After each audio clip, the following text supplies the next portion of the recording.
Hello, welcome to Small Caps. I'm Peter Capsanis. Well, the energy debate across Australia rages on with the climate change furor reaching a boiling point. The federal government this week stepped in to shore up gas supplies for Eastern Australia ahead of a grim global outlook. It's a move that's been amplified by a New South Wales Parliamentary Committee's recommendation not to proceed with proposed changes to the Minerals Legislation Amendment Bill. Such amendments could have severely impacted on the PEP-11 permit leased by BPH Energy. That's ASX code BPH. To drill down on the significance of the Parliamentary Committee's recommendation and what it means for the future of gas exploration across New South Wales, I'm joined by BPH Energy's David Breeze. David, welcome to the show. Thanks indeed. Thanks for the opportunity to speak today. Look, a few things going on, as we mentioned off air. First up, please recap for the audience the BPH tale. You're quite a diversified outfit, aren't you? So we have three principal investment areas. One into Advent Energy, which is the PEP-11 project that you were just referring to. The other is into an investment in clean hydrogen technologies. And the third area is into anesthesia monitoring technology in the Dynamics entity. Clean hydrogen produces from its technology turquoise hydrogen, that is hydrogen produced from methane gas, and also simultaneously producing carbon black. And of course, anesthesia monitoring with the cortical dynamics is a key area during anesthesia to assist the medical practitioner to have the patient optimally anaesthetized. And of course, we have reported quite recently that we've just received FDA clearance, the 510K clearance certificate. Okay, so gas, hydrogen, and health anesthesia. It's quite a mix. But on the gas and energy front, David, which is what we want to focus on more so today, the PEP-11 update. The recommendation this week by the New South Wales Legislative Committee not to proceed with those amendments was quite a godsend, you could say. So, in the introduction by the chair of the committee, he affirmed in his forward that the bill was introduced for political purposes. And as he said in that forward, any bill that is produced purely on a political purposes is not good legislation. And we, of course, welcome the outcome of that inquiry, and we participated in that inquiry. And the material that we made in that submission is available on the New South Wales Parliamentary website. The outcome, of course, was that the New South Wales inquiry recommended that the bill that was introduced by the opposition members in the New South Wales Parliament not be proceeded with, and we, of course, welcome that outcome. What were the unintended consequences of the bill being amended? What impact would it have had on PEP-11 and gas exploration overall? So what was the fear? Yes. So the principal reason why the bill was rejected in the net result was that there was a conflict between the state legislation and the federal legislation. The PEP-11 permit doesn't, in fact, sit within New South Wales state waters, which extend out to 3 miles from the shoreline. And the PEP, or our principal drilling target, is in fact 26 kilometres out to sea from the coast just to the south of Newcastle and south-southeast. Now, the legislation or rather the unintended consequences that the New South Wales Parliamentary Inquiry referred to is that conflict between essentially the New South Wales state legislation and the federal constitution.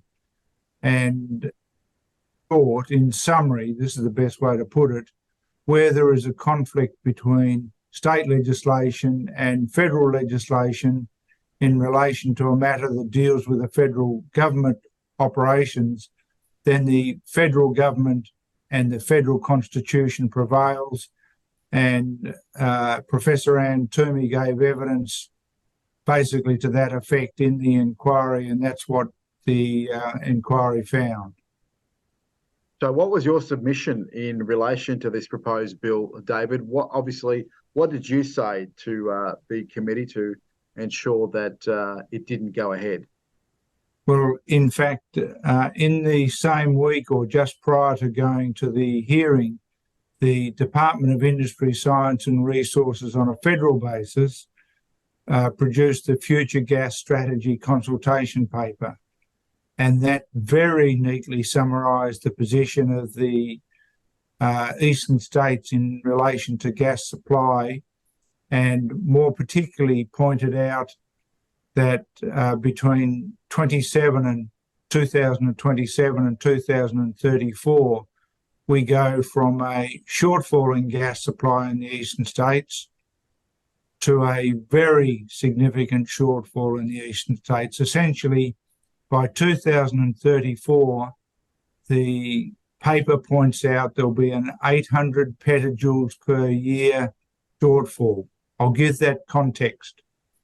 800 petajoules a year is in the equivalent or in excess of all of the gas that is consumed for domestic purposes in homes and in businesses in New South Wales, Victoria, South Australia and Tasmania, and in fact part of Queensland's usage as well, if you will. So essentially you would wipe out through that shortfall all of the gas consumption in those states, or alternatively, as we see in the documents or the graphs that go into that study, you would alternately wipe out export contracts for which Japanese, Korean and other nations had invested billions of dollars, in order to, best summarised by talking about Japan, the Australian LNG exports comprise 40% of their net energy needs in the LNG space. In other words, you either choose export contracts, repudiation, and supply domestic, or you shut off all of domestic and meet export contracts. Now, obviously, that's not going to happen, and there has to be a solution. And the solution is, we said in our submission to the inquiry that there should be more gas put in, and that should include the PEP-11 area. Now, there's a primary reason why this is occurring, and that is the Bass Strait offshore gas fields, which have produced over 6 TCF of gas over the last 60 years, are now in the process of reducing their output by 50%. And that 50% is having a really significant impact on the gas markets in East Coast Australia. So you have millions of homes that use gas, and you have in New South Wales alone over 250,000 jobs that rely on gas as an input into their productivity. And that, of course, is in the order of billions of dollars in terms of commercial operations. Now, we have already seen in New South Wales the shutdown of Mollycop in one of their areas of operations. And now we're seeing in the material that is being produced by the government that commercial operations will be paid to shut down operations in the event that there's an energy shortfall as a result of peak usage of electricity during this coming summer. That's how serious this matter is. So there has to be a solution, or in fact multiple solutions, and we saw that only in part where two of the operators in Queensland this week have agreed to give 300 petajoules over the next few years into that shortfall. But you just think of that 800 petajoules a year as the combined shortfall in 2034. Australia needs to change the way in which they're operating, and that's what this gas inquiry is looking at. So it seems like common sense has prevailed, David. And as you mentioned, those two providers have stepped in to make up that shortfall over the next few years. That's probably bodes well for the future of PEP-11 once you start exploring further, I would imagine. Well, in fact, if you look first at the short term, we had to apply to the federal court to have a decision made by the former Prime Minister, Mr. Morrison, overturned. We didn't actually have to go to the court, and we settled that case out of court. We're currently awaiting a decision from the Joint Authority for a decision on our application to extend the permit. That would enable us, provided that is granted in the near future, to be able to look to submit our environmental plan and move towards drilling of our primary target at Baleen, which is in itself targeting a multi-TCF target in the Sea Blue 1 well. Now, of course, we have to, in the success case, turn the drilling of that well into production, but obviously that's what we would intend to do in order to meet that anticipated gas shortfall on the East Coast and assist in the resolution of the East Coast energy crisis. All right, what's the timeline in assisting the resolution of that East Coast energy crisis and getting production up and going, if all things bode well? Is there some kind of timeline in mind that you're targeting? We've not put out a study on that, but I'll give you a metric if I can. Another project also called Baleen, but spelled differently in another jurisdiction, has just been brought online in a little over a year from discovery to production. Several other projects have been put online from discovery to production in a matter of several years. I'll give you a further metric which will just assist in the understanding of that. The pipeline laid by Cooper in the Bass Strait, which was about over a similar distance of 25 odd kilometres from the offshore well to the onshore gas processing plant, was laid in a period of just a little over 4 months. So in fact, by way of understanding the proximity and the capacity to bring these sorts of discoveries into production, it doesn't take very long once you've gone through the application and permitting and procurement process. In other words, a quick resolution or a relatively fast resolution to that supply shortfall can be possible out of a project like the PEP-11 project. All right, so it's positive moving forward then for BPH, for the future prospects of PEP-11. Now, you've also released your annual report only days ago. David, how are you fixed compared to this time last year? So we reported over $6 million in our last quarterly in terms of cash at bank. And of course, as I said in the introduction, Cortical has just received FDA. We already have an arrangement with Philips to enable us to sell our product in conjunction with Philips operating systems in theatres and the Philips system is in over 50% of operating theatres around the world. And of course, with our hydrogen, we're moving into the next scale-up size of operations in producing the turquoise hydrogen. So each of these projects is poised, as I said in the annual report, for a positive 2024. So those offtake agreements, those contracts, the securement of the FDA approval, that's obviously been the point of difference in the last 12 months or so as far as the anesthesia element of the anesthesia portfolio is concerned. So 2024, expand that for me. For anyone listening and watching this right now, there's a choice here. It's almost like a smorgasbord, David. With hydrogen, gas, and health.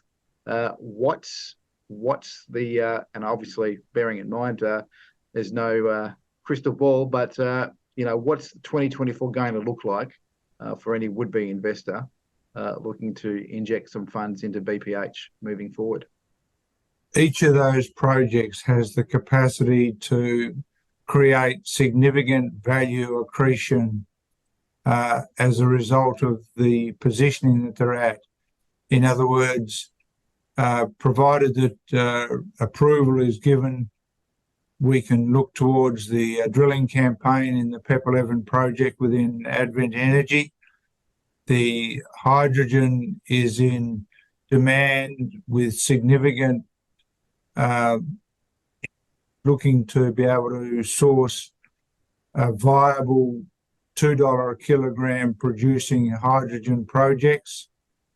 And of course, as the population ages, there is a greater demand for technologies that can assist the anaesthetist in the conduct of their operations. And of course, that's exactly the area that the Cortical Dynamics is looking to operate in. So we can potentially look to commercial operations of Cortical within that same time frame. David, before we wrap it up, I just want to come back to the gas conversation just briefly. Given that the New South Wales Parliamentary Committee has recommended not to proceed with those amendments, those proposed amendments to the bill, coupled with the fact that the federal government has only this week worked to shore up gas contracts to supply the eastern states. I'm based in Western Australia, in Perth, where there's a 15% gas reservation policy, so it's totally a totally different kettle of fish here. But is this perhaps an admission that the renewables and the path towards net zero isn't as simple as what it is, and resources such as gas are a vital resource to ensure that our energy provision isn't compromised severely? In fact, today the Minister for Energy and the Minister for Resources issued a joint statement that's available on their website, and they emphasise in that joint statement the contribution of gas going forward to the renewable. In short, as the study that has been produced by DESA, the Future Gas Strategy consultation paper, and by the statements made by various ministers, gas is a key part to the energy transition. in that when renewables are not working, i.e. when wind and or solar are not producing the energy that is required, then you will need gas as part of that transition to be able to give you baseload power during that time frame. And that is now accepted that support is needed right through to 2050.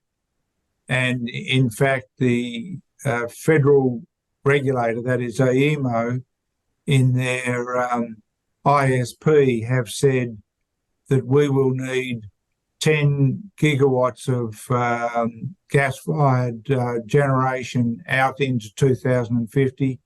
And currently the level of gas-fired generation is 11 gigawatts combined with liquids capacity. In other words, we're going to need gas as part of that energy transition right through to 2050. But David, isn't this something that's in your world, common sense, and any sort of reference or suggestions that make that it's not going to be part of the solution, not going to be part of the transition?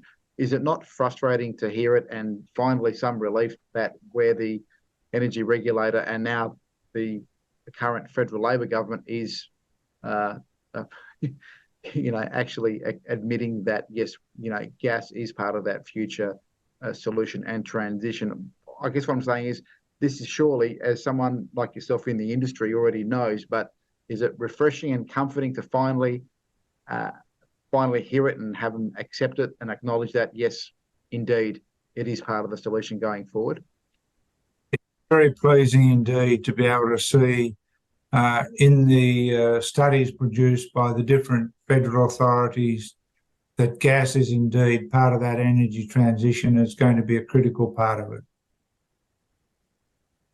All right, David. Well, before we do say goodbye today, was there anything else you'd like to say and impress upon our viewers and listeners? Watch this space, and thank you for the opportunity to speak today.